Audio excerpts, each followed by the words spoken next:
Muy bien, agradecemos la invitación de la doctora Esmeralda Martínez Lara a este magno evento en el conocimiento dentro de lo que es precisamente las ciencias forenses.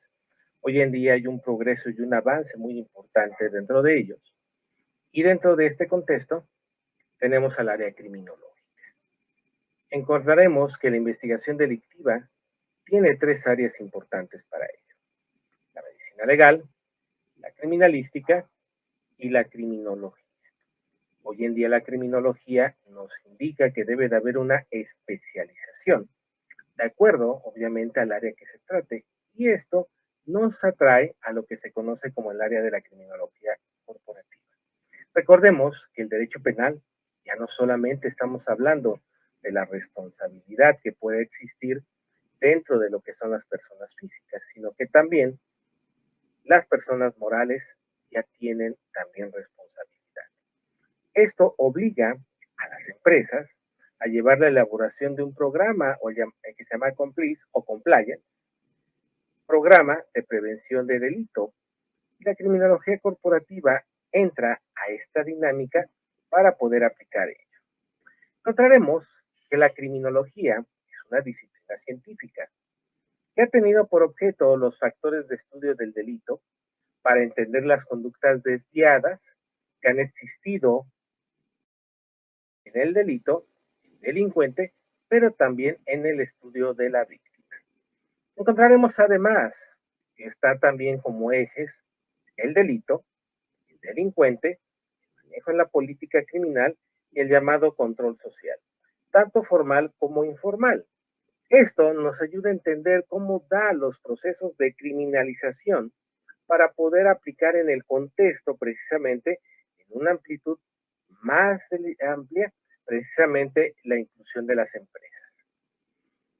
Con el paso del tiempo, veremos que la criminología ha tenido avances importantes, no solamente desde la teoría de la creación del hombroso, llamado cuestión del criminal nato, pasando por las criminologías clínicas, en donde a través del estudio de la neurociencia, la psicología y la psiquiatría, van a aplicar en el estudio de caso la etiología de la motivación delictiva. Además de con ello, encontraremos que está la llamada criminología derivada de la cuestión crítica, es decir, aspectos delimitados del control social en la parte económica y política que nos van a dar las directrices precisamente del por qué las estructuras pueden llegar a estigmatizar o criminalizar al individuo. Por ejemplo, veremos que la cuestión del manejo del género, las cuestiones del machismo, las cuestiones también relativas a cuestiones delictivas derivadas de decisiones económico-políticas son parte del estudio de la criminología crítica. Y de ello avanza hoy en día las llamadas criminologías especializadas, situaciones en donde precisamente estas áreas del saber nos van a delimitar un conocimiento en específico que ayude a aplicar estos contextos. Pero para poderlo hacer debemos de entender que entonces la base analítica de la criminología en el aspecto antropocultural, el aspecto biológico, el manejo de la motivación, el aspecto social, pero también la área de la cuestión de la criminalística para la investigación metodológica técnica del delito nos van a auxiliar. Entonces, con ello, vamos a ver que estos antecedentes, estos fundamentos, estas delimitaciones nos van a dar obviamente la aplicación de lo que conocemos como la criminología empresarial. También puede ser encontrada como el llamada criminología corporativa, en donde el criminólogo generalmente debe ser el líder del puesto de seguridad en empresas y en organizaciones para ver que se modelen, se expliquen modelos teóricos explicativos del por qué y cómo la gente comete un delito. Analizar, evaluar riesgos, gestionar la seguridad de una empresa.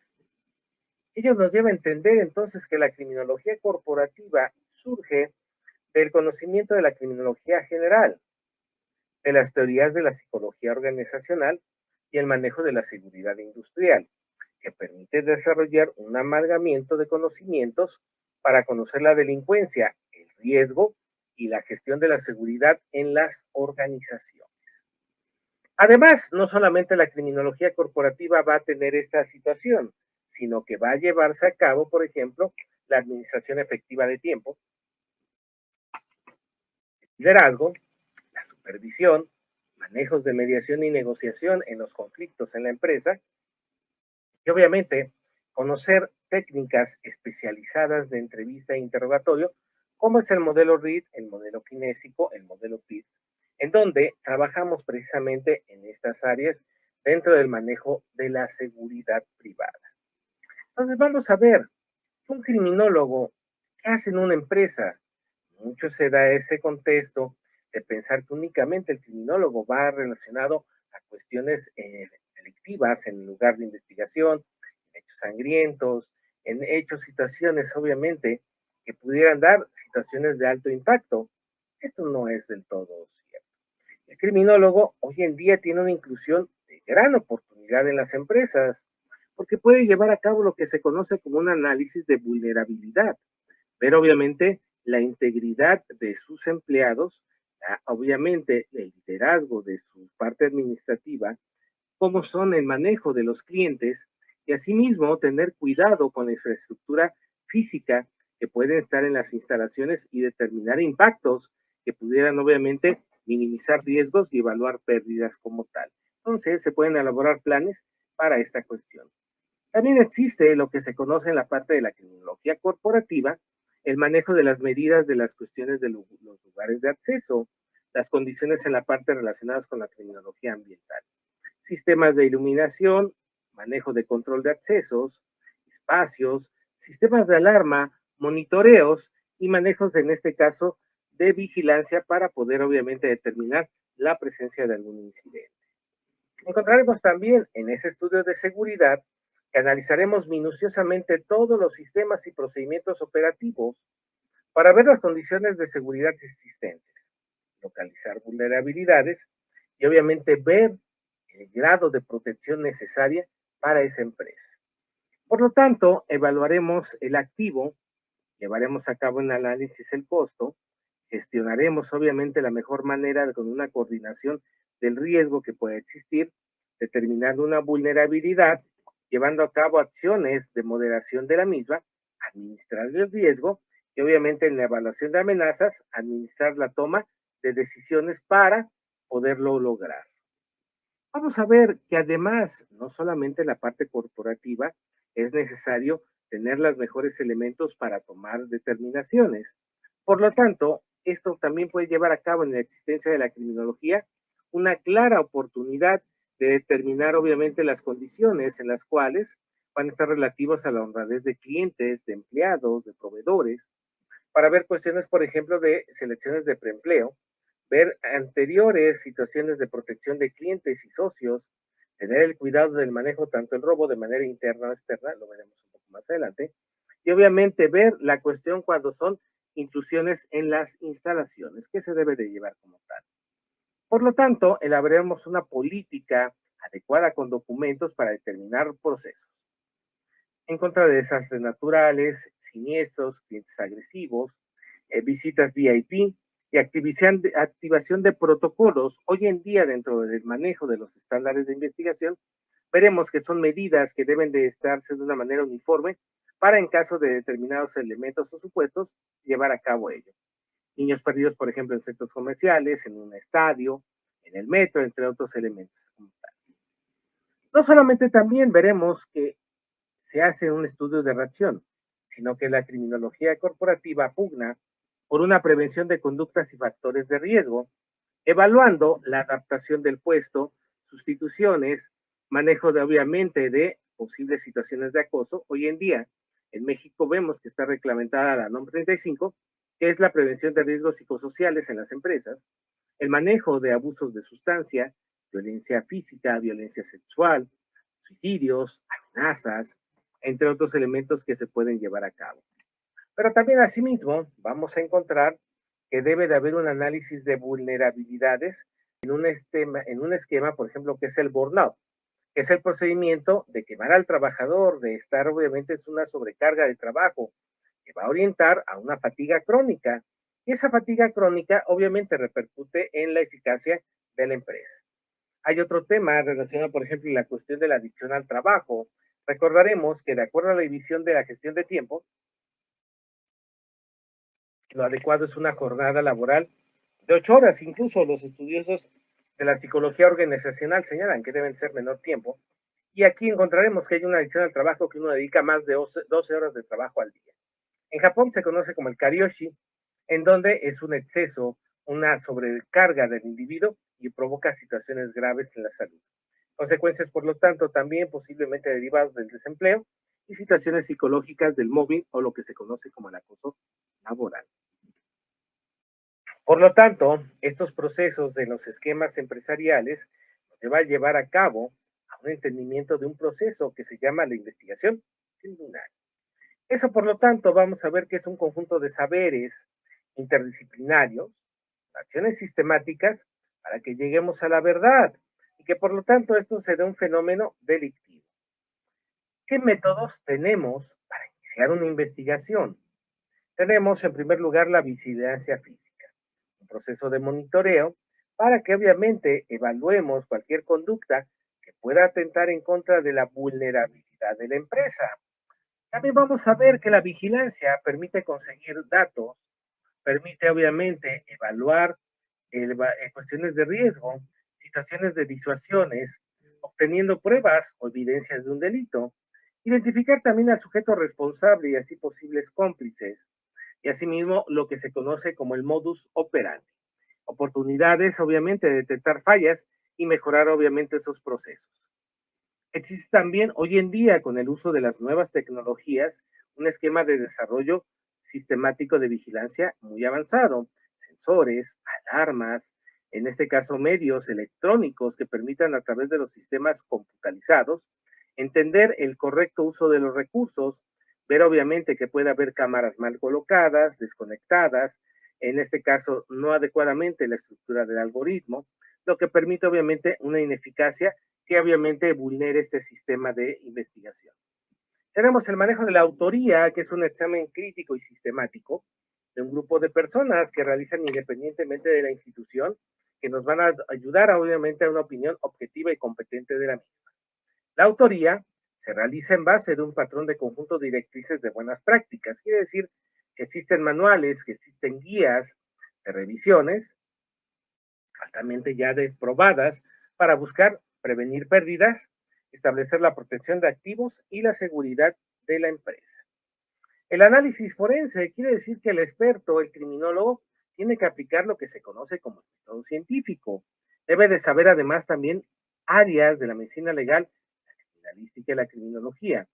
Debe de saber de grafoscopía para la evaluación, por ejemplo, de la cuestión de la elaboración de documentos, las firmas, la psicología para entender los procesos de la motivación, bases biológicas, bases psicológicas o conductuales, bases dentro de la estructura de situaciones sociales, la investigación obviamente a través de la criminalística con el método científico en el lugar de investigación, análisis de sustancias en la parte de la toxicología, revisión de huellas dactilares, que es la parte de la dactiloscopía, el manejo del cómputo forense, que es una especialidad de la informática dentro del área de la investigación en las procuradurías y en peritos particulares, y obviamente revisiones de estructuras de documentos. Es muy, muy amplio. Las áreas del saber, entonces, si yo quiero determinar si una póliza son debidamente adecuadas, pues obviamente tengo que tener el cuidado para evitar que no le practiquen un fraude a la empresa que se esté asegurando. Otro elemento de validación es lo que se conoce como la cuestión del agente encubierto. Este agente encubierto se introduce dentro de la organización en las cuales busca a través de esto informaciones que puedan identificar y prevenir en los involucrados ello. Obviamente, entre más se esté involucrado, puede haber presencia de mejores indicadores, tales como abuso de alcohol o drogas. Vamos a ver que también es necesario estas prácticas para que estas auditorías den un resultado significativo y nos den un proceso razonable. Y obviamente cuando se tiene una evaluación de un sujeto como tal, necesitamos una herramienta para llevar a cabo buenas prácticas de evaluación de entrevistas e interrogatorios. Manejo del modelo de la técnica READ, el modelo kinésico, el modelo PIRS y diferentes técnicas que integran precisamente para la obtención de información. Y esto nos permite para hacer una eficacia mucho más completa. Obviamente tendremos el manejo de las entrevistas como un procedimiento más desarrollado para evaluar comportamientos y situaciones entre ellos. Aquí es importante ver la actitud del evaluador, el aspecto del conocimiento de la comunicación tanto verbal como no verbal, la elaboración de preguntas, el manejo obviamente de las dificultades y ver cómo se van a hacer los registros para con ello. Entonces vamos a ver algunos elementos que pueden darse como tal, como evaluar las contradicciones y ver que efectivamente las personas pudieran a través de estos indicadores psicofisiológicos detectar situaciones de incongruencias o inconsistencias. Vamos a ver que esto nos conlleva a entender que el volumen de la voz puede disminuir, puede ser que obviamente exista un parpadeo excesivo, se desvía la mirada, la boca se lleve obviamente una cuestión de ocultamiento y la velocidad o el ritmo sea consistente. Entonces, estos elementos, entre otras situaciones, pueden indicar obviamente una situación de estrés o conflicto.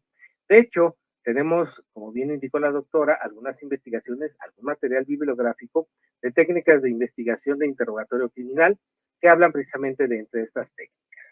Por lo tanto, el evaluador tiene que tener cuidado de ver esas inconsistencias, describir obviamente la incongruencia e inconsistencia que le permita cuantificar ello. Recordemos que también pueden existir silencios, es decir, lo que no se dice también te da una gran cantidad de información. Por lo tanto, el evaluador debe estar pendiente del lenguaje corporal. Entonces, estos métodos nos llevan precisamente a supuestos o indagaciones que nos permita que esto sea eficaz. Y hoy en día las empresas lo que buscan es prevenir sus pérdidas. Esto es un conjunto de actividades que vamos a ver las políticas y práctica que se busca para que haya una minimización de las pérdidas o del dinero en el entorno minorista. Generalmente la mayoría de las pérdidas se van cuantificado por tres categorías: robos internos, robos externos y a través de errores administrativos. El robo interno es generado por empleados que contribuyen a la mayoría de los negocios. Esto conlleva generalmente al robo de mercancía hasta transacciones fraudulentas en las cajas registradoras. En la caja registradora trae muchas maneras de poder evitar esto.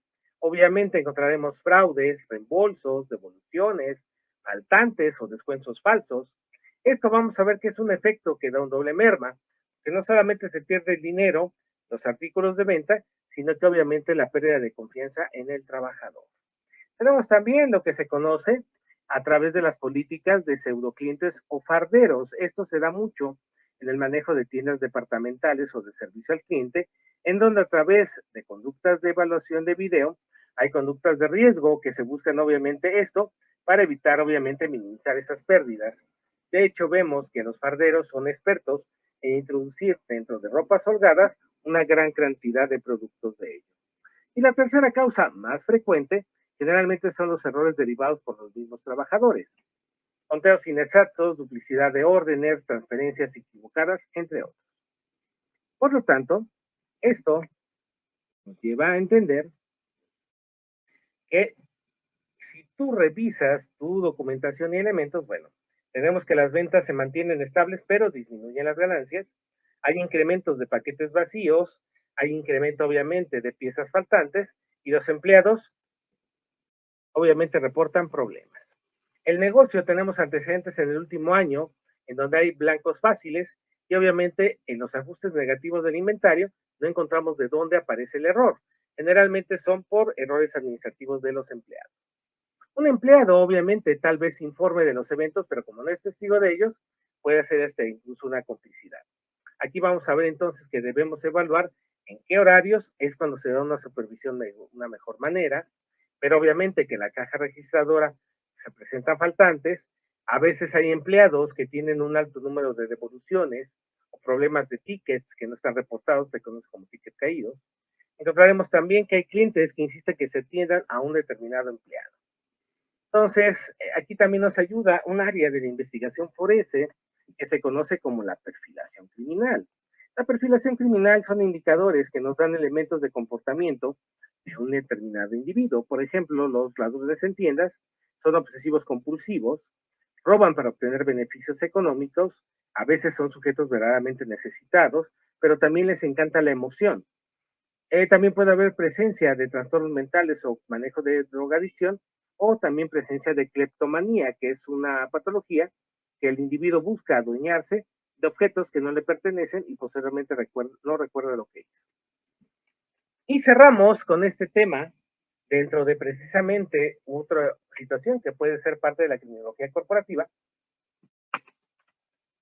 el manejo de la violencia en el trabajo, el llamado mobbing.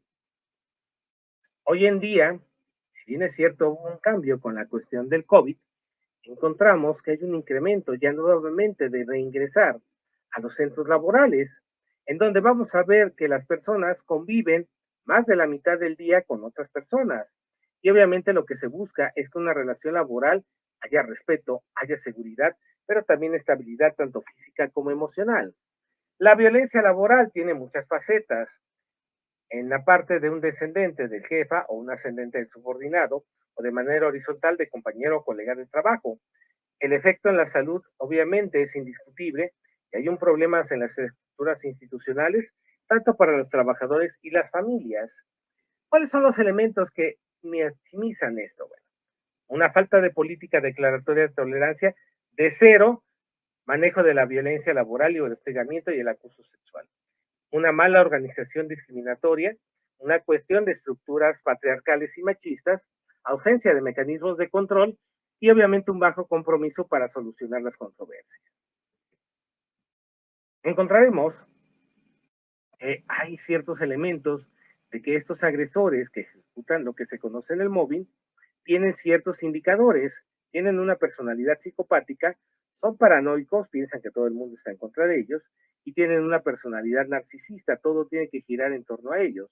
Son inseguros, son autoritarios, son altamente competitivos, pero tienen problemas de que les da vergüenza lo que hacen y obviamente buscan ocultar ello a través de la burocracia, la rigidez y el comportamiento de caos. Las personas que ejecutan el mobbing tienen una idea grandiosa de sí mismo, son fantasiosos, buscan el poder, necesitan ser admirados, pero también tienen una baja autoestima, porque obviamente exagera y tergiversa las cosas, es un mentiroso patológico. Generalmente se engrandece a costa de otros, rara vez pide disculpas, es permanentemente perverso, suele obviamente ocultarse a través de un lenguaje técnico y utiliza el sarcasmo y el desprecio para otros. ¿Cómo podemos identificar un posible ejecutor de mobbing? Tenemos un estilo de vida parásito, se aprovecha de tu trabajo, de otros trabajadores, son fríos emotivamente, no les tiembla el pulso para hacer las cosas, no sienten remordimientos, son excelentes mentirosos, no tienen la capacidad, obviamente, de poder entender a los otros, no son empáticos, busca conectarte con gentes poderosas para que obviamente tengan un sentido de grandiosidad. Por lo tanto, son expertos manipuladores. Por lo tanto, tenemos en las repercusiones en el trabajador estrés, tensión, trastornos psiquiátricos, jaquecas, insomnio, aislamiento, aumento de accidentes laborales y obviamente pérdida del empleo. En la organización, quiebra de la funcionalidad del trabajo, disminución de la productividad, imagen de desprestigio a la empresa, pérdidas económicas y obviamente lo que no quieren de las empresas, litigios complicados. Para la sociedad, un refuerzo para evitar, en este caso, la discriminación, un efecto también de proteger a través de la ley las prácticas abusivas y la idea que obviamente pues, que el trabajo no es un castigo, sino un beneficio. ¿Cómo enfrentarlo? Bueno, las personas que han padecido lamentablemente el mobbing, bueno, no hacerse cargo de tareas que no les correspondan, no estén en una situación de competitividad, anoten los incidentes para presentar la queja administrativamente o en caso de litigio, no comparecerse uno mismo, siempre hay que ser creativos, en buena autoestima, no aceptar órdenes ambiguas, obviamente no tener arrebatos, la ira es un aliado del acosador porque es lo que quiere, hacernos enojar para perder el control, hay que tener cuidado con ello. Pues vamos a ver que además se busquen pues nuevos contactos, se participen en actos sociales, no quedarse quieto, tener obviamente una inquietud de alimentarse y concretamente descansos a sus horas, buscar ayuda experta, un psicólogo, nos fomentará precisamente esto para evitar ello y obviamente mantenernos en buena forma tanto física como mentalmente. Esto nos conlleva entonces a reflexionar que las ciencias forenses, el derecho penal, las nuevas tecnologías, no solamente están en una expectativa de un crecimiento exponencial, todo se amalgama y nos dan conocimiento íntegro, sintético y correcto de la aplicación para prevenir las conductas ilícitas. Vamos a encontrar entonces que ustedes me pueden encontrar en mi red social como Juan Fernando González Porras. Pueden mandar un WhatsApp 55 16 54 61 24 o mandarme un correo. También, como bien les comentó la doctora, quien esté interesado, tengo algunas obras a disposición que con todo gusto checaremos si están en su disposición de adquirirlos aquí en